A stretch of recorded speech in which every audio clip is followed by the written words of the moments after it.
Welcome to you all at my YouTube channel study time with SK. Hello, this is Sonali Kumari और इस video में हम cover करने वाले हैं BEVAE 181 के MCQ questions from question number 201 to question number 220। Start करते हैं आज के वीडियो का पहला question. Fertility of soil depends on the capacity to retain dash. Soil की फर्टिलिटी किस पे डिपेंड करती है, किसको रिटेन करने की कैपेसिटी पे डिपेंड करती है, ये आपको बताना है। आपके पास ऑप्शन है A water and oxygen, option B nitrogen and air, option C water and air और ऑप्शन डी है नॉन। करेक्ट आंसर हो जाएगा option A water and oxygen. Water और ऑक्सीजन को रिटेन करने की कैपेसिटी किसी भी सॉइल की, इस पर डिपेंड करता है उस सॉइल की फर्टिलिटी। नेक्स्ट क्वेश्चन है 202 नंबर का। Soil which supports potatoes, banana, pineapple and rubber. ऐसी सॉइल जो सपोर्ट करती हो पोटैटो, बनाना, पाइनएप्पल और रबर को, आपको उस सॉइल का नाम बताना है। इन ग्रुप्स को सपोर्ट करती हो। आपके पास ऑप्शन है A red soil, B alluvial soil, C arid soil और डी है loamy and black soil. Correct answer हो जाएगा यहाँ पर option A red soil. Red soil पे आप पोटैटो, बनाना, पाइनएप्पल और रबर लगा सकते हैं। अगले क्वेश्चन पे आते हैं। क्वेश्चन नंबर 203 है आपकी स्क्रीन पर। अब support grasslands, forest, crops of sugar cane, ground nuts, soybean, cotton and rice. एक ऐसा सॉइल जो ग्रासलैंड्स को, फॉरेस्ट को सपोर्ट करता हो, साथ ही साथ sugar cane, ground nut, soybean, cotton और राइस के क्रॉप को भी सपोर्ट करता हो, ऐसा कौन सा सॉइल होता है। आपके पास ऑप्शन है A red soil, B alluvial soil, C arid soil और डी है loamy and black soil. Correct answer हो जाएगा option D loamy and black soil. और ब्लैक सॉइल से आप याद रखिए कि ब्लैक सॉइल जो है वो कॉटन के लिए बहुत ही अच्छा होता है। और यहाँ से आप इस ट्रिक को याद रख सकते हो कि ब्लैक सॉइल के लिए आप लोमी एंड ब्लैक, कॉटन के लिए आप लोमी और ब्लैक सॉइल को चूज कर सकते हो। 204 नंबर का question. The sum total of natural process resulting in the disintegration of parent rocks is collectively non. ये जो आप प्रोसेस पढ़ रहे हो ना इस क्वेश्चन के अंदर, ये हम सॉइल बनाने की प्रोसेस पढ़ रहे हैं कि सॉइल किस तरीके से बनता है। और यहाँ पर ये कहा जा रहा है कि उन सभी नेचुरल प्रोसेसेस का सम जिससे पेरेंट रॉक डिसइंटीग्रेट हो, उस प्रोसेस को क्या कहते हैं। आपके पास ऑप्शन है यहाँ पर ए वेदरिंग, बी क्रसिंग, सी सॉइल और डी है नॉन। करेक्ट आंसर हो जाएगा ऑप्शन ए वेदरिंग। इस प्रोसेस को हम वेदरिंग कहते हैं। आगे बढ़ते हैं अगले क्वेश्चन की तरफ। क्वेश्चन नंबर 205 है वेदरिंग इन्वॉल्व्स। वेदरिंग में क्या क्या इन्वॉल्व होता है ये आपको बताना है। तो इसके लिए जो करेक्ट आंसर होगा वो हो जाएगा option D all of these. Weathering में फिजिकल वेदरिंग होती है, केमिकल वेदरिंग होती है और बायोलॉजिकल वेदरिंग होती है। आगे 206 नंबर का क्वेश्चन है केमिकल वेदरिंग कंसिस्ट ऑफ। अच्छा, केमिकल वेदरिंग में क्या क्या होता है ये आपको बताना है। आपके पास ऑप्शन है A mineralisation, option B humification, option C both और ऑप्शन डी है नॉन। करेक्ट आंसर हो जाएगा यहाँ पर ऑप्शन सी बोथ। मिनरलाइजेशन और ह्यूमिफिकेशन, ये दोनों प्रोसेस केमिकल वेदरिंग में होते हैं। 207 नंबर का क्वेश्चन है अब आपके पास। Human activities which results land degradation. एक आपको उस ह्यूमन एक्टिविटी को बताना है जिससे लैंड डिग्रेड होता है, जिसके रिजल्ट में लैंड डिग्रेड हो जाए। आपके पास ऑप्शन है A deforestation, B mining, C industrialisation and option D is all of these. Correct answer यहाँ पर हो जाएगा option D all of this. ये सभी वो ह्यूमन एक्टिविटीज़ हैं जिनसे लैंड डिग्रेड होता है। डिफॉरेस्टेशन हो, चाहे वो माइनिंग हो, इंडस्ट्रियलाइजेशन हो या ओवरग्रेजिंग हो, ये सारी वो ह्यूमन एक्टिविटी हैं। वैसे नेचुरल क्लैमिटीज़ के थ्रू भी लैंड डिग्रेड होता है और इसमें लैंड डिग्रेडेशन में नेचुरल क्लैमिटीज़ भी कंट्रीब्यूट करती हैं, जैसे कि इरोजन हो जाना सॉइल का, लैंडस्लाइड आ जाना, ये सारी चीज़ें नेचुरल क्लैमिटीज़ में आती हैं जो लैंड को डिग्रेड करती हैं। अगले क्वेश्चन पे आते हैं, क्वेश्चन नंबर 208 की तरफ। ये है SPWD। सबसे पहले SPWD का आप स्टैंडर्ड फॉर्म सुन लीजिए। Society of promotion of wasteland development. एक ऐसी संस्था, एक ऐसी सोसाइटी जो वेस्टलैंड डेवलपमेंट को प्रमोट करती हो। SPWD फुल फॉर्म है इसका, society of promotion of wasteland development, has taken dash development in Rajasthan. SPWD ने किसको डेवलप करना शुरू कर दिया है राजस्थान में? आपके पास ऑप्शन है ए वाटर हार्वेस्टर, बी चारागाह, सी टेक्निकल और डी है नॉन। करेक्ट आंसर यहाँ पर हो जाएगा ऑप्शन बी चारागाह। SPWD ने चारागाह को डेवलप करना स्टार्ट किया है राजस्थान में। क्वेश्चन नंबर 209 है the most effective treatment of alkaline soil is.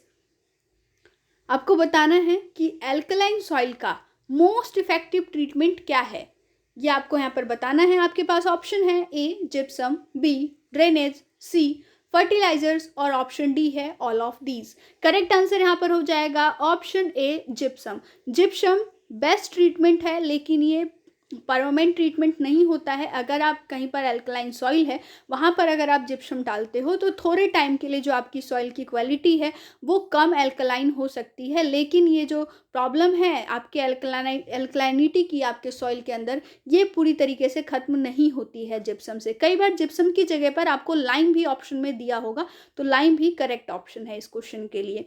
Question number 210 है for washing out sodium from saline soil.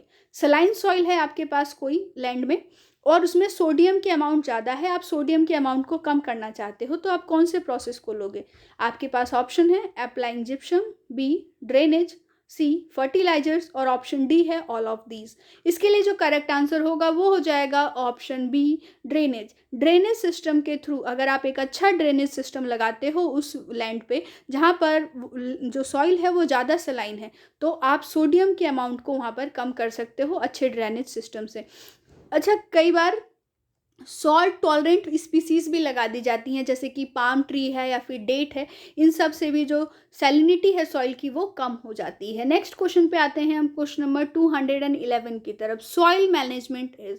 Soil management क्या है? आपके पास ऑप्शन है A minimise soil erosion, B check soil erosion, option C है restore productivity and option D is all of these.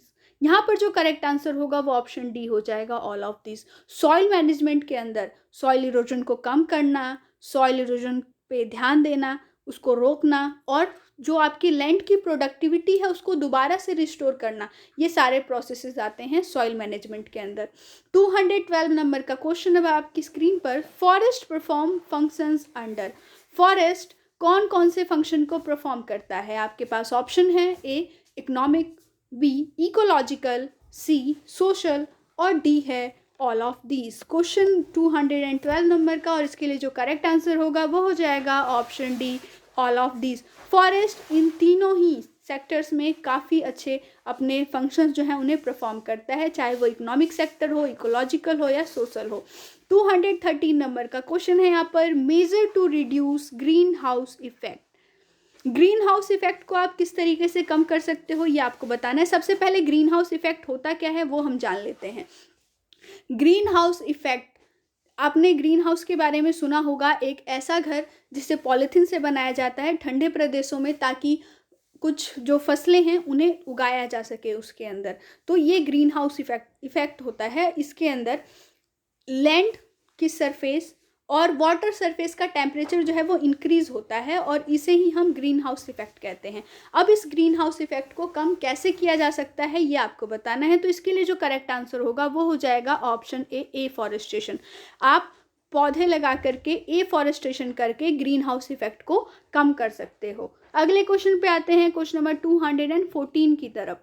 ये है when would is burned what release in atmosphere. जब लकड़ी जलाई जाती है तो एटमॉस्फेयर में क्या रिलीज होता है? आपके पास ऑप्शन है यहाँ पर आपकी स्क्रीन पर, और इसके लिए जो करेक्ट आंसर होगा वो हो जाएगा, यहाँ पर 2 नहीं होगा, ऑप्शन ए हो जाएगा CO2, carbon dioxide. Carbon dioxide release होती है जब वुड को, लकड़ी को जलाया जाता है। आगे बढ़ते हैं क्वेश्चन नंबर 215 की तरफ। Dash biomass holds carbon dioxide in a fix state. कौन है जो कार्बन डाइऑक्साइड की जो मात्रा है उसको फिक्स रख सकता है हमारे एटमॉस्फेयर में? आपके पास ऑप्शन है A man, B tree, C animal और डी है एल्गी।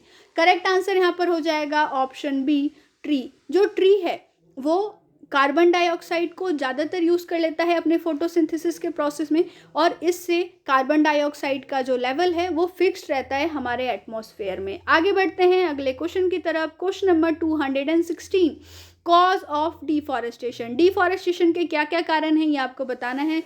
आपके पास ऑप्शन है population explosion, B forest fire, C pest attacks and D is all of these. इसके लिए जो करेक्ट आंसर होगा वो हो जाएगा option D all of these. ये सभी डिफॉरेस्टेशन के कारण होते हैं, जैसे कि जनसंख्या विस्फोट। अब जनसंख्या ज़्यादा होगी तो उनको रखने के लिए आपको जगह चाहिए और इसके लिए फॉरेस्ट को साफ किया जाएगा, ये एक प्रकार का डिफॉरेस्टेशन है।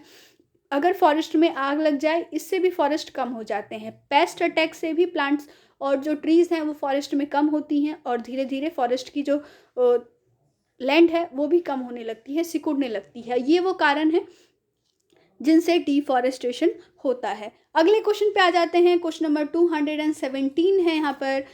India forest covered dash % of total geographical area. Bharat में फॉरेस्ट कितने % है टोटल जियोग्राफिकल एरिया के? आपके पास यहाँ पर ऑप्शन है और इसके लिए जो करेक्ट ऑप्शन होगा वो हो जाएगा option B 24.39% total geographical area के फॉरेस्ट कवर है हमारी इंडिया के अंदर। हमें ज़रूरत कितने की है? हमें ज़रूरत है 33% की, और हमारे पास कितना है? हमारे पास है 24.39%। दोनों ही चीज़ें इंपॉर्टेंट है। ये भी पूछा जा सकता है कि in India forest what % of forest cover is needed with respect to its total geographical area, तो वहाँ पर 33% हो जाएगा। लेकिन यहाँ पर पूछा गया कि एट प्रेजेंट कितना है, नीडेड नहीं पूछा है, इसीलिए ऑप्शन में जो बी है वो करेक्ट हो जाएगा 24.39%। क्वेश्चन नंबर 218 है densely forest where tree tops catch fire by heat produced by the constant rubbing each other.